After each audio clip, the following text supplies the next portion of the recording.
Assalamualaikum warahmatullahi wabarakatuh. Selamat malam, salam sejahtera untuk kita semua. Perkenalkan, saya Muhammad Tahyat dari Kampus Politeknik Unggulan Kalimantan, program studi D3 Teknik Elektromedik semester 5. Di sini saya akan menjelaskan tentang apa itu ringkasan dan abstrak. Langsung saja saya akan menjelaskan apa itu ringkasan. Ringkasan adalah sebuah cara penyajian yang disajikan secara singkat dengan mempertahankan urutan-urutan gagasan dan sudut pandang pengarang aslinya. Jadi ringkasan ini adalah sebuah karangan yang diringkas namun tetap membuat urutan-urutan gagasan dan sudut pandang sebuah pengarang dari sebuah bacaan. Kemudian di sini saya akan menjelaskan ciri-ciri dari sebuah ringkasan. Yang pertama, pengungkapan kembali bentuk kecil dari sebuah karangan. Yang kedua, memproduksi apa kata pengarang. Yang ketiga, mempertahankan urutan-urutan gagasan yang membangun sosok karangan. Kemudian yang keempat, penyusun ringkasan terikat oleh penataan, isi, dan sudut pandang pengarang. Yang kelima, kalimatnya pendek-pendek dan senada dengan kalimat pengarang aslinya. Kemudian di sini saya akan menjelaskan langkah-langkah dalam membuat sebuah ringkasan. Yang pertama adalah dengan membaca naskah asli. Untuk membaca naskah asli itu bisa dilakukan 1 atau 2 kali, bahkan bisa lebih, agar kita dapat memahami isi dan inti dari sebuah naskah yang kita baca. Kemudian yang kedua yaitu mencatat gagasan utamanya, yang mana misalkan kita sudah menemukan apa kesan umum, maksud asli serta sudut pandang dari pengarang, maka kita harus memperdalam dan mempertegas semua hal tersebut. Yang harus dilakukan adalah memahami bagian demi bagian, alinea demi alinea, sambil mencatat gagasan-gagasan penting yang tersirat dalam bagian alinea tersebut. Jadi kita harus memahami semua bagian-bagian penting dari setiap barisan, paragraf, serta alinea dan catat. Yang ketiga adalah dengan mengadakan reproduksi, yaitu dengan menggunakan kesan umum pada langkah pertama yang telah saya jelaskan. Kemudian dari catatan-catatan yang diperoleh dari langkah yang kedua dari yang saya jelaskan, maka seorang penulis sudah siap untuk memulai membuat ringkasan yang dimaksud. Dalam ringkasan, urutan isi disesuaikan dengan urutan naskah asli dan harus menggunakan bahasa penulis karangan dan harus berurutan. Apabila terdapat gagasan-gagasan di antara gagasan yang telah dicatat masih terdapat gagasan yang kabur, maka penulis dapat melihat kembali isi naskah yang asli. Kemudian yang terakhir yaitu ketentuan tambahan. Dengan membuat reproduksi, belum tentu pengarang sudah mengerjakan segala sesuatunya dengan sebaik-baiknya. Adapun beberapa hal yang perlu diperhatikan agar ringkasan dapat ditulis dengan baik. Di antaranya, yaitu sebaiknya dalam menyusun ringkasan menggunakan dalam kalimat tunggal daripada kalimat majemuk.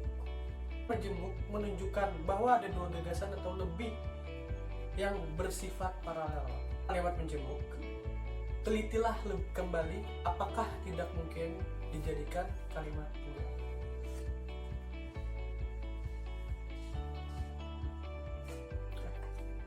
Jadi begitulah langkah-langkah dalam membuat sebuah ringkasan.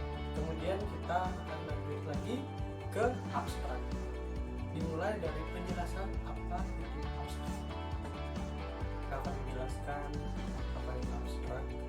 Abstrak pada umumnya merupakan penyajian singkat mengenai isi tulisan sehingga pada tulisan ia menjadi bagian tersebut. Abstrak ini berfungsi untuk menjelaskan secara singkat kepada pembaca. Jadi abstrak adalah kata yang menunjukkan kepada sifat, keadaan, dan kegiatan yang dilepas dari objek tertentu. Pemahaman akan pengertian abstrak sepertinya masih dianggap sebagai suatu yang sulit, bahkan tak teraplikasi. Sebagaimana tertera, suatu perikatan adalah suatu pengertian abstrak atau dalam arti tidak dapat dilihat dengan mata. Maka suatu perjanjian adalah suatu peristiwa atau kejadian yang konkret. Kemudian saya akan menjelaskan tentang fungsi dari abstrak. Fungsi dari abstrak adalah untuk memberikan informasi kepada masyarakat perihal hasil penelitian yang telah dibuat. Uraian yang hanya satu halaman tersebut menggunakan abstrak dimasukkan dalam jaringan internet.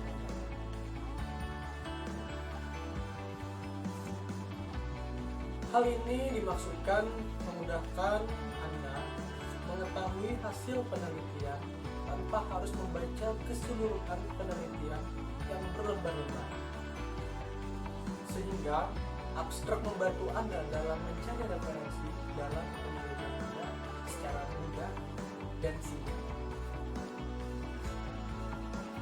Dengan adanya abstrak akan menghindari tindakan plagiasi oleh pihak yang tidak bertanggung jawab. Sebuah penelitian akan terlindung jika hanya abstraknya saja yang ditampilkan dan diperluas di internet. Sebuah abstrak yang baik itu harus memiliki syarat-syarat sebagai berikut. Yang pertama merupakan uraian yang ringkas, cermat, dan menyeluruh sehingga mencerminkan keseluruhan isi judul. Kemudian yang kedua, tanpa komentar dari pembuatnya di luar apa yang dikemukakan dalam karangan ilmiah. Kemudian yang ketiga, dapat dikerjakan orang lain, tetapi sebaiknya dibuat sendiri oleh penulisnya karena ia lebih memahami apa yang disajikannya dalam karangan ilmiah tersebut. Kemudian yang keempat, terdapat pada permulaan karangan ilmiah, sehingga pembaca segera dapat mengetahui informasi yang disajikan sesuai dengan keperluan atau minatnya.